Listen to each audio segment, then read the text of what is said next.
break forward again, into the box, lay off, first time shot, blocked, straight with a shot, oh, I say! What a goal!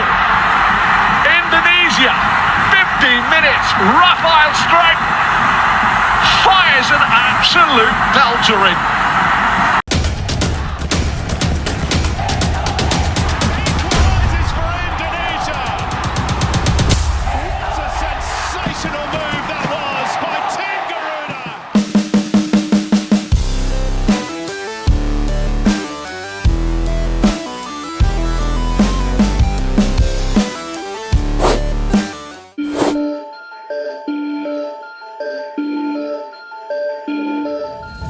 Pelatih timnas Korea Selatan Hwang Sun-Hon mengakui timnas Indonesia U23 racikan Sintayong sangat mengerikan.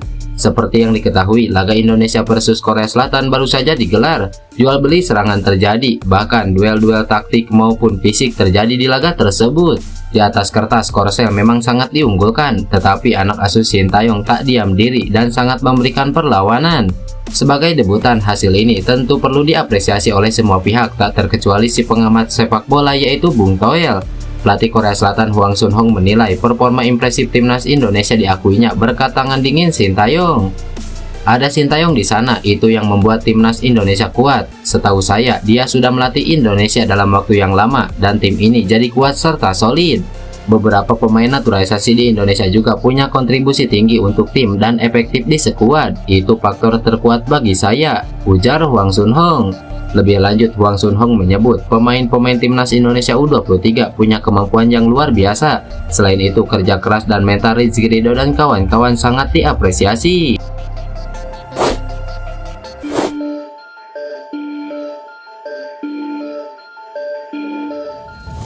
Timnas Indonesia sedang jadi perbincangan hangat di sepak bola Asia Tenggara. Penampilan mengagumkan di kualifikasi Piala Dunia 2026 hingga Piala Asia U23 membuat tim Garuda jadi tim yang ditakuti oleh lawan-lawannya. Begitu pula yang dirasakan oleh bek sayap timnas Filipina Simen Lingbo. Pemain Persik Kediri itu mengatakan Indonesia menjadi sangat kuat dengan hadirnya pemain keturunan. Dia salut dengan perkembangan pesat timnas. Lingbo menuturkan PSSI melakukan langkah yang tepat untuk mengembangkan sepak bola Indonesia. Nah, Simon Lingbo menegaskan sangat tak sabar untuk melawan Indonesia di kualifikasi Piala Dunia 2026, tepatnya pada 11 Juni mendatang. Filipina bakal dijamu Indonesia di Stadion Utama Gelora Bung Karno. Pemain berusia 26 tahun itu menjelaskan pertandingan tersebut akan sangat penting, baik untuk Filipina dan Indonesia, sebab keduanya masih punya peluang untuk bisa lolos ke babak selanjutnya. Lingbo menuturkan siap menghadapi timnas Indonesia. Sama dengan Filipina, pertandingan tersebut juga diprediksinya akan sangat menarik. Bisa dilihat dari hasil pertandingan melawan Vietnam, penampilannya luar biasa. Saya akan memberikan segalanya jika diminta bermain melawan Indonesia.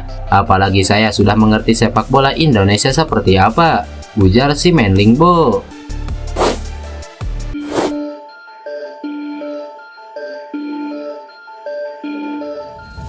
Pemain Fortuna Sittard Ragnar Oratmangun membocorkan update naturalisasi oleh Romeni untuk memperkuat timnas Indonesia asuhan Sintayong. Ragnar Oratmangun mengaku sering berdiskusi dengan Ole Romeni soal timnas Indonesia. Dalam pengakuan Ragnar, Ole Romeni mengaku masih pikir-pikir untuk dinaturalisasi menjadi warga negara Indonesia. Ragnar mengaku sudah memberi masukan kepada Ole Romeni yang notabene juniornya di NEC Nijmegen.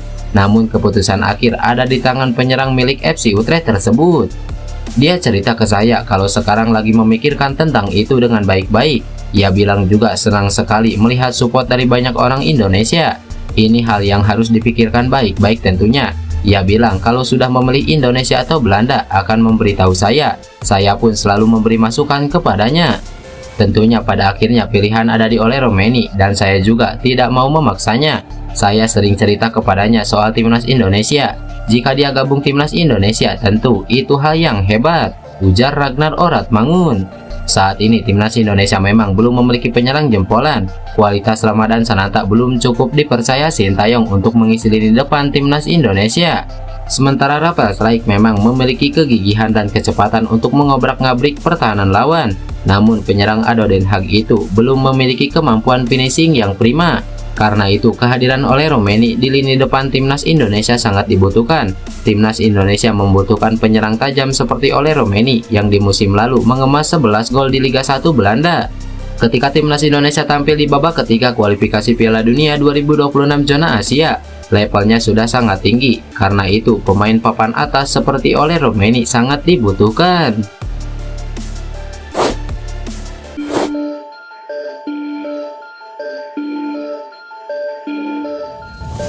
Kegagalan timnas Thailand U23 di Piala Asia U23 2024 langsung memakan korban. Timnas Thailand tersingkir sangat tragis di fase grup turnamen 2 tahunan di Qatar itu. Tim yang awalnya diperkirakan lolos ke perempat final itu justru finish sebagai juru kunci grup C di bawah Irak, Arab Saudi, dan Tajikistan. Ini tentu saja hasil yang sangat mengecewakan karena pelatih timnas Thailand Isara Sritaro memulai turnamen itu dengan sangat baik. Terasa Kwemai dan kawan-kawan memulainya dengan membungkam Irak 2-0. Akan tetapi tim muda Gajah Perang itu mendadak loyo pada 2 laga berikutnya. Hasil buruk itulah yang membuat Thailand hanya meraih 3 poin dan tidak cukup berdaya untuk lolos ke perempat final. Pada edisi sebelumnya di Uzbekistan, Thailand juga gagal lolos ke perempat final, tapi dengan poin akhir lebih baik yakni 4.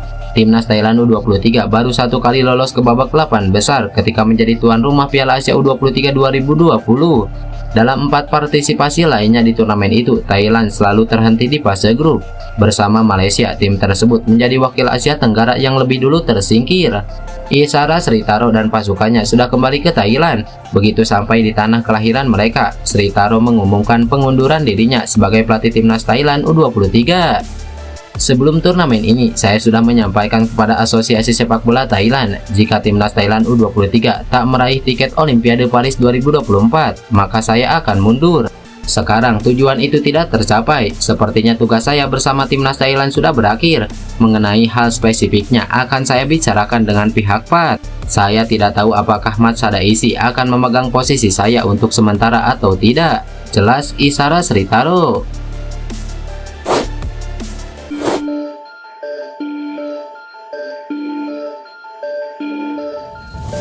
Ada pembahasan lain yang dilakukan Ketum PSSI Erick Thohir dan pelatih timnas Indonesia Sintayong selain perpanjangan kontrak sang arsitek. Terkini Erick Thohir memenuhi komitmennya untuk memperpanjang kontrak Sintayong setelah bertemu sang pelatih di Qatar. Pelatih asal Korea Selatan itu diproyeksikan tetap menangani timnas Indonesia. Dalam pertemuan keduanya itu tak hanya membahas mengenai program prestasi timnas, namun juga mendiskusikan kondisi para pemain dan strategi jelang laga perempat final Piala Asia U23. Ya, saya komitmen apalagi dalam kesepakatan terakhir, yakni harus mencapai target 16 besar Piala Asia dan perempat final Piala Asia U23. Coach Sintayong bisa mencapainya, jadi kita lanjutkan kerjasama antara PSSI dengan Coach Sintayong. Kami juga berbicara soal kesiapan para pemain dan strategi di perempat final lawan Korsel. Ini kesempatan emas untuk lolos Olimpiade, jadi harus benar-benar dimanfaatkan. Peluang tidak datang 2 kali, ujar Erick Thohir. Terkait perpanjangan kontrak, kesepakatan untuk meneruskan kerjasama itu didasari atas roadmap program timnas Indonesia hingga tahun 2027. Tim asuhan Sintayong dinilai punya prospek cerah di masa depan. Dengan kondisi itu, Erick Thohir pun memutuskan untuk tetap mempercayakan Sintayong, apalagi sang pelatih sudah terbukti memenuhi target-target yang dipasang PSSI. Lantas, bagaimana menurut kalian? Tulis pendapat kalian di kolom komentar.